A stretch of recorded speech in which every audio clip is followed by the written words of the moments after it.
یہ بیان فرمائیں کہ جو فطرانہ ہے اس کا نصاب کیا ہے اور اس کی مقدار یعنی کتنا دینا یہ لازم ہوتا ہے؟ بسم اللہ الرحمن الرحیم حامد و مصلی و مسلمہ.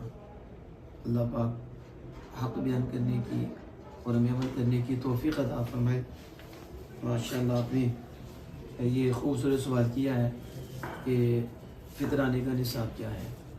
پہلے یہ بات آپ ذہن میں رکھیں کہ زکوٰۃ کے لیے مال نامی ہونا شرط ہے، جبکہ فطرانے کے لیے اور یہ اس کے نصاب کے لیے مال نامی ہونا شرط نہیں ہے. یعنی وہ مال جس سے آ کے مال بڑھایا جاتا ہے، مال تجارت ہو گیا، تو اب مال نامی اس میں شرط نہیں، بلکہ اس میں یہ ہے کہ حاجت اصلیہ کے علاوہ جو ضروریاتی زندگی کی چیزیں ہیں ان کو نکالا جائے اور دیکھا جائے کہ کتنی زائد چیزیں ہمارے پاس ہیں، اور اس کے علاوہ کوئی کرنسی وغیرہ مال تجارت کو تھوڑا ہمارے پاس موجود ہے، تو پھر وہ جتنی چیزیں ہیں ان کی موجودہ قیمت دیکھیں تو اگر ان سبھی پیسوں کو اکٹھا کیا جائے تو 52.5 تولے چاندی کی قیمت تک یہ نہ پہنچے تو پھر تو یہ صاحب نصاب نہیں ہے.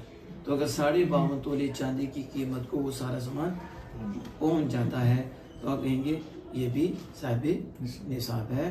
تو اب اس پر جو ہے فطرانہ دینا لازم آئے گا، اور پھر بچوں کی طرف سے بھی یہ فطرانہ ادا کرنے پڑے گا. ہاں اگر بچہ امیر ہے تو پھر اس کے مال سے بھی فطرانہ ادا کر دیں گے، لیکن یہ نہیں کہ وہ جو بیٹیوں کی شادی کر دی تو اب ان کا بھی فطرانہ ان پہ ہی ہے تو انہوں نے یہ فطرانہ ادا کرنا ہے. مختصر یہی ہے کہ جن کے پاس اتنا مال ہو جو حاجت اصلیہ کے علاوہ ہو، سامان وغیرہ اور دیگر کرنسی یا مال تجارت کچھ سب کی جب قیمت لگائی جائے تو وہ 52.5 تولے چاندی کو پہنچ جائے تو پھر یہ فطرانے کا دینے کا حق رکھتا ہے اور اس پہ فطرانہ ادا کرنا لازم ہوگا.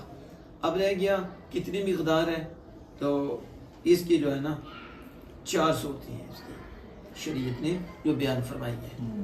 یعنی ایک تو سب سے کم ہے وہ گندم کا نصاب، اور پھر اس سے اوپر ہے کھجور ہے اور جو ہے اور اس میں کشمش ہے.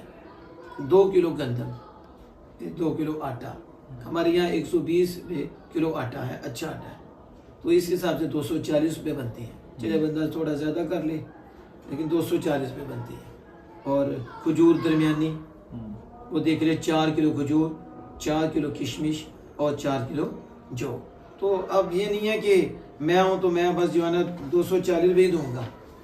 یعنی یہ دیکھیں کہ اللہ نے آپ کو بڑھا دیا ہے، بڑا اللہ نے آپ کو نوازا ہوا ہے، تو آپ بھی وہ کر رہے ہیں جو تھوڑے کمزور لوگ ہیں جن کے پاس اتنا مال نہیں، تو وہ 240 روپے کر رہے ہیں تو آپ بھی 240 کریں گے. کم از کم 240 ہے.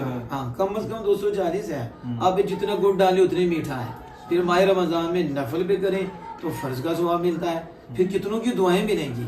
تو لہذا جو صاحب ثروت لوگ ہیں اللہ نے ان کو دیا ہے تو 240 نہیں کھجور پہ آئیں، بلکہ کھجور سے سب جو کشمش پہ آئیں.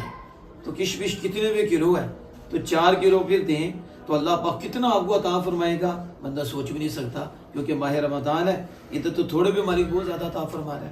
اس لیے کم از کم یہ ہے. باقی دوسرے نصاب ہیں جو مالدار حضرات ہیں وہ اگلے نصابوں کو چوز کریں اور اس کے مطابق ہی اللہ کی راہ میں دیں. اللہ پاک سے دعا ہے کہ اپنے محبوب کریم صلی اللہ علیہ وسلم کے صدقے سے عمل کی توفیق عطا فرمائے.